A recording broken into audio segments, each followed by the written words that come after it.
Hey Jack, what's happening? Hey, well, let's see here. It looks like we got into town of Salem this week, and it was a really fun game. And how did you enjoy playing it? Really enjoyed playing it. At first, it was overwhelming, but in the end, it came out to be very fulfilling. At first, I was completely lost, but after about 3 games, I had a pretty good grasp of the game, and I really did enjoy it. The gameplay was an awesome game board-like experience for the PC that is both enjoyable and bite-sized for any amount of time of play. I feel that this is a game that I can pick up at any time with no worries and know that I'll have a fun social experience due to the nature of how the character mechanics are entwined into a unique game flow. After kind of figuring out how the menus work, it was very easy, and it's very easy to get into a new game. It was just the first time through was a little odd. What was your experience? Well, the multiplayer experience, as we just said, it took a while to get used to. After about a round or two, the games became fairly easy to navigate because you had everybody doing stuff around you. And I'm going to be fair here. I say 2, but it may be up to 3 to 4 games because you're just busy reading and trying to figure out when to type things and how to react to players. I mean, I somehow won the Godfather role my first game just by keeping my mouth shut and letting my team do its job, and not getting in their way. They have a lot of ranked practice or practices that you can just get in there, screw around, figure out what's what, and do what you got to do.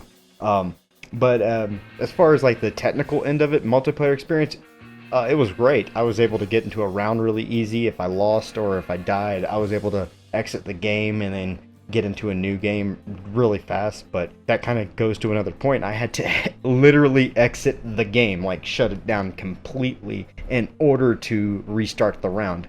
At first I was completely lost, but after about 3 games, I had a pretty good grasp of the game, and I really did enjoy it. Exiting the game was literally having to hit escape and then hit the button in the corner, the X, to kill the game completely. And I think you're right. I think that is a game dynamic, is to keep in the game. But they need to have some sort of warning or a way to exit, because I think we exited a couple games and did not realize that we can get the coinage for it whether we won or lost.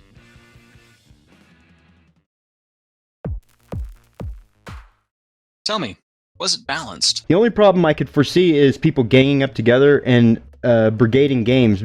A good example would be 6 people get into a game, share info, and that would manipulate the win for, they could just round robin it to win coins. I could see this happening, but not very often, so all in all, I believe it was balanced. I believe it would be more balanced, or I believe it would be balanced if everyone knew how to play when they first joined the game. Because there's a lot of games we get into and it's 3 to 5 people have no idea what's going on, and then you have the other half of the people who know what's going on. And depending on how that begins and how it's leveled out between all 3 of the major, sides, can really determine the game as well. But once you get into a group of people who do know what they're doing, or a group of who no one knows what they're doing, I believe it does feel fairly balanced. That's with any real board game, especially if you're showing it off for the first time. Hey Jack, what did you find good about the game? The tabletop feel was great. Really did enjoy that. They also tried to make it fairly easy to communicate with other players through the chat with the /W, the whisper. The game was very charming, even with the name that it implied. It felt really good to kind of come down to its level and kind of from a different perspective for a game, because it's not a Twitch game, and it's not one that has a whole lot of overall strategy that you can control. You can only control your character and try to convince others. So you're saying it's a wonderful change of pace then? Yes. It'd be one of those things I would love to play if we did a couple hours of one game. I would love to finish off with this one because it had kind of the right pace to slow down. My favorite part of the game was the interesting dynamics in naming your character.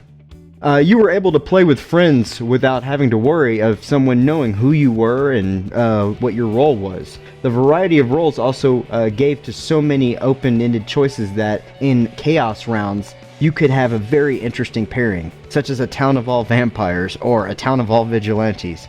And that, to me, really put the spice into the basic part of the game, the normal gameplay.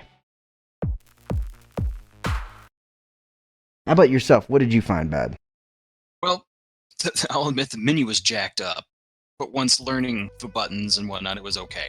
Obviously, this game is still going through changes, so that's probably going to be fixed in the near future. Like you, the chat boxes. I would really love if I could have separate chat boxes with individuals, so it would be easier to converse with. I'm assuming the reason they don't do that is because they want you to accidentally screw up and type to everybody. But it would be nice if that wasn't a dynamic they didn't want to have happen, be able to talk to certain people with separate chat boxes. Yeah, this game, for all of its like wonderfulness, the UI just feels clunky. So I have to agree with you there. That's, the game itself needs a little bit of polish.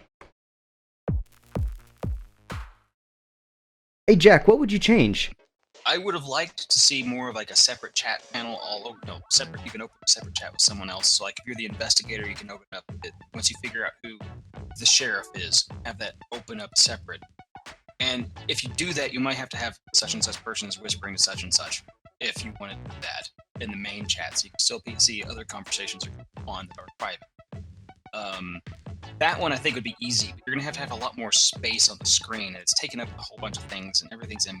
That's the only, another one of those. That's the only other thing that's kind of messy with this. I understand completely. My thing was the beginning, what I said about the exit button on the game UI.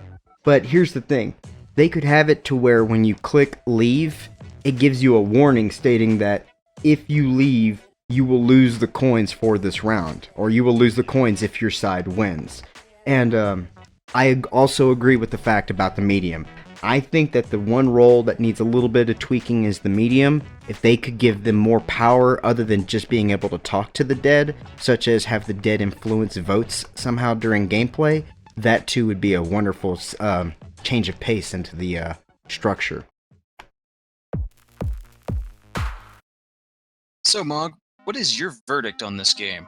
Well, right now, I enjoyed it. So, straight up, I'm going to tell you it's not going to get anything bad, but I'll say that it's alright. And only because they shove so much freemium in your face. Like, I've already paid for the game, and I understand you're trying to get a little extra dollar with aesthetics. And that, I'm cool with that. The dollar prices are, it's like $2 and $3. It's like a mobile game. I'm okay with that. But if they just backed down that freemium push, I could see this as a solid game of the month. I'll agree with you on that. The freemium part was one of those things of I paid for the game. However, you do get the in-game coinage for every time you win a round. So if you don't want to buy aesthetics, you don't have to. You just have to work for it. So I will give this as well an alright. It is definitely a game I do not mind picking up every now and then to play a couple of rounds. Yeah, I'll tell a friend about it, but I'm not going to say you need to get this right now. Well, man, I appreciate you coming down to sit with me and talk about Town of Salem. My name's Mog. I'm Jack. Take it easy. Peace.